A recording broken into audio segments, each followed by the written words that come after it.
ચાલો આજે એક એવી વાર્તા વિશે વાત કરીએ જે આપણને બતાવે છે કે પરિવારમાં પ્રેમ અને નફરત વચ્ચેની રેખા કેટલી પાતળી હોઈ શકે છે. આ એક એવી કથા છે જેમાં પારિવારિક ઝઘડા છે, દગો છે અને અંતે એક એવો વિજય છે જેની કોઈએ કલ્પના પણ ન કરી હોય. આપણે બાઇબલના સૌથી પ્રેરણાદાયક પાત્રોમાંના એક યુસુફની આ અદ્ભુત સફરને ઊંડાણપૂર્વક સમજીશું. આખી કહાણીની શરૂઆત જ આ સવાલથી થાય છે, કારણ કે આ પ્રાચીન વાર્તાના મૂળમાં એક એવી લાગણી છુપાયેલી છે જે કદાચ આપણે બધાએ ક્યારેક તો અનુભવી જ છે: ઈર્ષા. પણ આ વાર્તા એ વાતનો પુરાવો છે કે જ્યારે ઈર્ષા હદ વટાવી જાય ત્યારે એ કેવા ભયંકર પરિણામો લાવી શકે છે. તો બધું શરૂ ક્યાંથી થયું? એક સપનાથી અને ભાઈઓના દિલમાં સળગતી ઈર્ષાથી. યાકૂબને 12 દીકરા હતા, જેઓ પાછળથી ઇઝરાયેલના 12 કોડોના પૂર્વજ બન્યા. પણ આટલા મોટા પરિવારમાં બધું બરાબર નહોતું. એમાંનો એક દીકરો યુસુફ એના પિતાનો સૌથી લાડકો હતો, અને બસ આ જ વાત બીજા ભાઈઓની આંખોમાં કણાની જેમ ખૂંચતી હતી. યાકૂબ યુસુફને બીજા બધા કરતાં વધારે પ્રેમ કરતો હતો, અને આ પ્રેમ છુપાવવાને બદલે એણે યુસુફને એક ખાસ રંગબેરંગી કોટ ભેટમાં આપ્યો. આમ જુઓ તો ખાલી એક કોટ, પણ એ સામાન્ય કોટ નહોતો. એ ભાઈઓ માટે રોજનું અપમાન હતું. એમને સતત યાદ કરાવતું કે એમના પિતાની નજરમાં યુસુફ સૌથી ખાસ છે, અને આ જ કોટ એમની ઈર્ષ્યાની આગમાં ઘી હોમવાનું કામ કરતો રહ્યો. અને જાણે આટલું ઓછું હોય ત્યાં યુસુફે 2 એવા સપના જોયા જેણે પરિસ્થિતિ વધુ વણસાવી.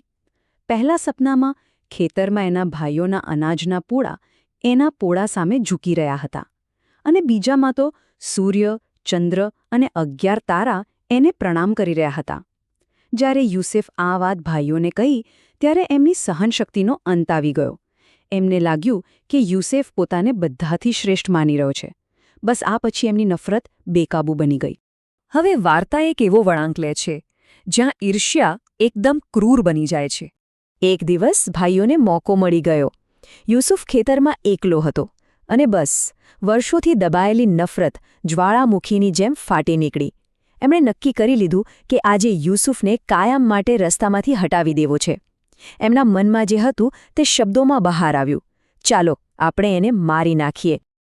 પણ પછી એક ભાઈ યહૂદા કહે છે કે ચાલો પોતાના ભાઈના લોહીથી હાથ રંગવાને બદલે એને વેચી દઈએ. અને તમને ખબર છે એના પોતાના ભાઈની કિંમત શું લગાવી? ફક્ત 20 ચાંદીના સિક્કા.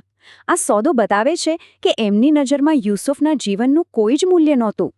અને બસ પોતાના જ ભાઈઓના હાથે પિતાનો લાડકો દીકરો હવે મિસરમાં એક ગુલામ બની ગયો. પણ અહીંથી યુસુફની અસલી કસોટી શરૂ થાય છે. મિસરમાં એને પોટીફર નામના એક અધિકારીના ઘરે વેચવામાં આવ્યો. અને જુઓ, પોતાની ઈમાનદારી અને મહેનતથી એ ત્યાં પણ ઘરનો મુખ્ય વ્યવસ્થાપક બની ગયો. પણ પછી પોટીફરની પત્નીએ એના પર ખોટો આરોપ મૂક્યો અને એને સીધો જેલમાં નાખી દેવામાં આવ્યો. પણ આશ્ચર્યની વાત એ છે કે જેલમાં પણ એણે પોતાની કાબિલિયતથી બધાનો વિશ્વાસ જીતી લીધો. મતલબ કે ગમે તેવી પરિસ્થિતિ હોય, યુસુફનું ચારિત્ર અડગ રહ્યો. પણ કહેવાય છે ને કે દરેક અંધારી રાત પછી સવાર થાય છે. જેલના એ જ અંધારામાંથી યુસુફનું ભાગ્ય ચમકવાનું હતું. મિસ્રના રાજા એટલે કે ફેરોને એક વિચિત્ર સપનું આવ્યું. એવું સપનું જેણે એની ઊંઘ ઉડાડી દીધી. 7 જાડી તંદુરસ્ત ગાયોને 7 દુબળી પાતળી ગાયો ખાઈ રહી છે, અને 7 ભરેલા ડુંડાને 7 સુકાઈ ગયેલા ડુંડા ગળી રહ્યા છે. આનો મતલબ શું? રાજ્યના મોટા મોટા જ્ઞાનીઓ પણ જવાબ ન આપી શક્યા. અને ત્યારે જેલમાંથી યુસુફને બોલાવવામાં આવ્યો. અને એણે જે કહ્યું એકદમ સ્પષ્ટ હતું: આ કોઈ સામાન્ય સપનું નથી, આ તો ભવિષ્યની ચેતવણી છે. મિસરમાં 7 વર્ષ સુધી ખૂબ જ સમૃદ્ધિ આવશે, પણ એના પછી 7 વર્ષનો એવો ભયંકર દુષ્કાળ પડશે જે બધું જ બરબાદ કરી દેશે. ફેરો યુસુફની બુદ્ધિથી એટલો પ્રભાવિત થયો કે એણે એક કેદીને સીધો જ મિસરનો બીજો સૌથી શક્તિશાળી માણસ બનાવી દીધો. જરા જુઓ તો એની સફર: પિતાનો લાડકો દીકરો, પછી ગુલામ, પછી જેલનો કેદી, અને ત્યાંથી સીધો મિસરનો શાસક. ખરેખર અકલ્પનીય. વર્ષો વીતી ગયા. યુસુફની ભવિષ્યવાણી સાચી પડી. દુષ્કાળ શરૂ થયો અને એણે ફરી એકવાર ભૂતકાળને વર્તમાનમાં લાવીને ઊભો કરી દીધો. હવે થયું એવું કે દુષ્કાળને લીધે યુસુફના એ જ 10 ભાઈઓ અનાજ માટે મિસર આવ્યા અને એમણે ત્યાંના શાસક એટલે કે યુસુફની સામે ઝૂકીને પ્રણામ કર્યા. એમણે ખબર પણ નહોતી કે કોની સામે ઝૂકી રહ્યા છે. વર્ષો પહેલાંનું પેલું સપનું આખરે સાચું પડ્યું. યુસુફે તો એમને તરત જ ઓળખી લીધા, પણ એણે પોતાની ઓળખ છુપાવી રાખી.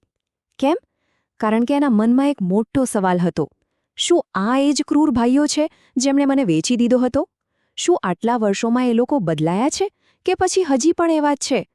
યુસુફે એમની પરીક્ષા લેવાનું નક્કી કર્યું. પહેલાં તો યુસુફે એમના પર જાસૂસ હોવાનો આરોપ લગાવ્યો અને શિમ્યોનને બંદી બનાવી લીધો. એણે કહ્યું કે જો તમે સાચા હો તો તમારા સૌથી નાના ભાઈ બેન્યામીનને અહીં લઈ આવો. આ સમયે જ ભાઈઓને અહેસાસ થયો કે આ બધું એમની સાથે એટલા માટે થઈ રહ્યું છે કારણ કે એમણે યુસુફ સાથે બહુ ખરાબ કર્યું હતું. જ્યારે એ લોકો બેન્યામીન સાથે પાછા આવ્યા ત્યારે યુસુફે છેલ્લી અને સૌથી મોટી કસોટી કરી. એણે છુપી રીતે પોતાનો ચાંદીનો પ્યાલો બેન્યામીનના સામાનમાં મુકાવી દીધો અને એના પર ચોરીનો આરોપ લગાવ્યો. અને પછી આવી નિર્ણાયક ક્ષણ. જ્યારે નાના ભાઈ બેન્યામીનને ગુલામ બનાવવાની વાત આવી ત્યારે યહૂદા આગળ આવ્યો. એ જ યહૂદા જેણે યુસુફને વેચવાની વાત કરી હતી. પણ આજે એણે કહ્યું, એને છોડી દો, એને બદલે મને બંદી બનાવી લો. આ એક વાક્યએ સાબિતી હતી કે ભાઈઓ ખરેખર દિલથી બદલાઈ ગયા હતા. ભાઈઓ કસોટીમાંથી પાર ઉતરી ગયા હતા. હવે સમય હતો પડદો ઉઠાવવાનો અને ક્ષમા કરવાનો. યહૂદાની આ વાત સાંભળીને યુસુફથી હવે રહેવાયું નહીં. એની આંખોમાંથી આંસુ વહેવા લાગ્યા અને એણે પોતાના ભાઈઓને કહ્યું, હું યુસુફ છું, તમારો ભાઈ, જેને તમે લોકોએ મિસરમાં વેચી દીધો હતો. બિચારા ભાઈઓ તો ડરના માર્યા થીજી જ ગયા. પણ યુસુફના મનમાં બદલો નહોતો. એણે જે કહ્યું એ આખી વાર્તાનો સાર છે. એણે કહ્યું, ગભરાશો નહીં. હા, તમે મારું ખરાબ વિચાર્યું હતું, પણ જુઓ, ઈશ્વરે એ જ ખરાબ વાતને ભલાઈમાં ફેરવી દીધી, જેથી આજે આટલા બધા લોકોના જીવ બચી શકે. આ હતી યુસુફની સમજ, બદલાની નહીં પણ ઈશ્વરની મોટી યોજનાને જોવાની. અને પછી યુસુફે પોતાના પિતા યાકૂબ અને આખા પરિવારને મિસરમાં બોલાવી લીધા. વર્ષોના વિયોગ અને દુઃખ પછી આખરે એ તૂટેલો પરિવાર ક્ષમા દ્વારા ફરી એકવાર એક થયો. તો યુસુફની આ આખી સફર આપણને એક બહુ મોટો સવાલ પૂછે છે. શું એવું બની શકે કે આપણા જીવનની સૌથી મોટી તકલીફ, સૌથી મોટો વિશ્વાસઘાત એ જ આપણા જીવનના સૌથી મોટા હેતુનો સ્ત્રોત બની જાય? યુસુફનું જીવન આપણને શીખવે છે કે ક્યારેક સૌથી ઊંડા ઘા જ આપણને સૌથી મોટી ઊંચાઈ પર પહોંચાડી શકે છે. અને આ જ વિચાર સાથે આજે આપણે અહીં અટકીએ છીએ.